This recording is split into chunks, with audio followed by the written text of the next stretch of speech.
Hello friends, today we shall discuss one more important test paper on the topic of hope is the thing with feathers. Actually this is a poem from 9th standards English textbook.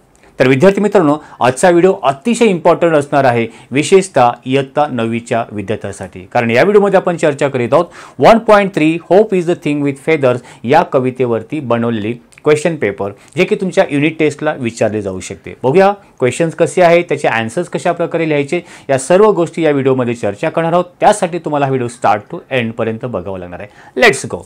Alright, hope is a thing with feathers ही पूर्ण poem आहे. आता ही poem मी काही तुम्हाला explain करून देणार नाही कारण ऑलरेडी मी एक्सप्लेन करणारी एक व्हिडिओ बनवलेली आहे, त्याची लिंक मी डिस्क्रिप्शन बॉक्समध्ये देईल, तिथे जाऊन तुम्ही चेकआउट करू शकता. आपण डायरेक्टली याच्यावरती क्वेश्चन बघूया. तुम्हाला दोन प्रकारे क्वेश्चन विचारले जाऊ शकतात. एक म्हणजे क्वेश्चन आन्सरसाठी जे की 5 मार्क्ससाठी असते आणि दुसरा क्वेश्चन असतो ॲप्रिसिएशन फॉर 5 मार्क्स. आपण दोन्ही देखील इथे चर्चा करणार आहोत.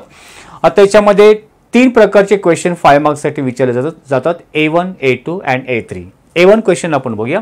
सिंपल फॅक्च्युअल ॲक्टिव्हिटीज याच्यामध्ये असते. Complete the following lines from the poem. पोएममधून तुम्हाला दिलेल्या लाईन्स कंप्लीट करायच्या आहेत. The hope bird is sitting in the dash dash. जर तुम्ही पोएम केअरफुली रीड केलात तर तुम्हाला आयडिया येईल की याचे आपल्याला कोणते शब्द इथे फिलअप करायचे आहेत.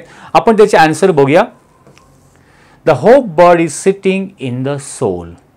होप बर्ड कुठे बसलेला आहे? या सोलमध्ये, मनामध्ये किंवा आत्म्यामध्ये या अर्थाने. नेक्स्ट लाईन आहे, next sentence, singing of the bird dash dash. Singing of the bird never stops. Never stops at all. ठीक आहे, हे आपण शब्द भरून हे वाक्य पूर्ण करू शकतो. थर्ड सेंटेन्स आहे, it's song is the dash dash at the time of storm. And the answer is it's song is the sweetest at the time of storm. The sweetest. And the next sentence is dash dash has heard bird's song in most difficult circumstances. And the answer is the poetess. म्हणजे किंवा आपण कवी म्हणू शकतो. The poetess has heard the bird's song in the most difficult circumstances. So in this way you will get 2 out of 2 marks. Okay. तर आपण properly शब्द भरून जर लाईन्स कंप्लीट केल्या तर तुम्हाला 2 आउट ऑफ 2 मार्क्स इथे सहजपणे मिळू शकतात. आता A2 ॲक्टिव्हिटी हे देखील 2 मार्क्ससाठी असते. Match the following column A with the meaning column B. आता कॉलम A मध्ये शब्द दिलेत होप, जे की तुमच्या कवितेमध्ये आलेले शब्द आहेत. Gale or storm, keep warm, chillest land and a crumb. आता होप एक आशा, अपेक्षा हे कोणत्या दृष्टीने कवितेमध्ये आलेलं आहे याच्यावरती मी डिटेल सांगितलं आहे की होप म्हणजे काय, एक प्रकारचे फेदर्स, एक बर्डसाठी शब्द यूज केलेला आहे. अँड बी मध्ये आहे difficulties and problem, nest in tree, a very small beat, a toughest time in life, ई प्रोव्हाइड कम्फर्ट अँड एफ बर्ड.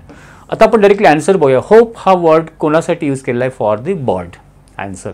तर तुम्ही ते समोरासमोर शब्द लिहायचे आहेत. गेल ऑर स्टॉर्म हे काय दाखवतो आहे? टफेस्ट टाइम इन लाईफ, अगदी कठीण परिस्थिती किंवा कठीण काळ लाईफमधला किंवा जीवनामधला. Keep warm, provide comfort. Chillest land, difficulties and problems. And a crumb, छोटासा तुकडा आपण म्हणू शकतो. A very small bit. So या प्रकारे आपण match words and their meaning कोणत्या अर्थाने यूज केला इथे आपण यूज करू शकतो. A3 ॲक्टिव्हिटी जी की 1 मार्क्ससाठी असते. A1 2 मार्क्स, A1 2, A2 2 मार्क्ससाठी आणि A3 फॉर 1 मार्क. याच्यामध्ये रायमिंग वर्ड्स किंवा राईम स्कीम या प्रकारे विचारले जाऊ शकतात. Write the rhyming pair of words from the poem. पोएममधून रायमिंग वर्ड्स लिहायचे आहेत. Soul all, feathers words, hurt bird, storm warm, sea me. या प्रकारे आपण रायमिंग वर्ड्स इथे काढलेले आहेत. देन ॲप्रिसिएशन, तुम्हाला पूर्ण पोएम दिलेली असते आणि त्या पोएमवरती 5 पॉईंट्स तुम्हाला दिलेले असतात आणि ते 5 मार्क्ससाठी असतात. Title, poet, rhyme scheme, figure of speech and theme of the central line. Theme or central line. आता या कवितेचे आपण ॲप्रिसिएशन बघूया. Hope is a thing with the feathers आपण टायटल असं लिहू शकतो.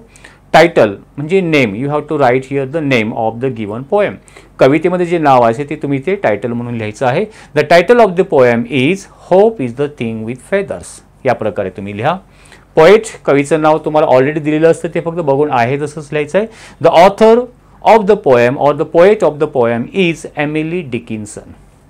राईम स्कीम, याच्यामध्ये राईम स्कीम कोणकोणते यूज केलेत? The rhyme scheme of the first 2 स्टांजामध्ये ए बी यूज झालेला आहे आणि थर्ड स्टांजामध्ये किंवा 3 स्टांजाची पोएम आहे, थर्ड स्टांजामध्ये ए बी सी बी अशा प्रकारे राईम स्कीम आहे. आता राईम स्कीम कशा प्रकारे काढायचे हे कविता एक्सप्लेन करताना देखील सांगितलेले आणि त्याच्यावरती मी सेपरेट व्हिडिओ देखील बनवलेले आहे. इथे आपण वेळ घालवत नाहीये, ते तुम्ही बघू शकता.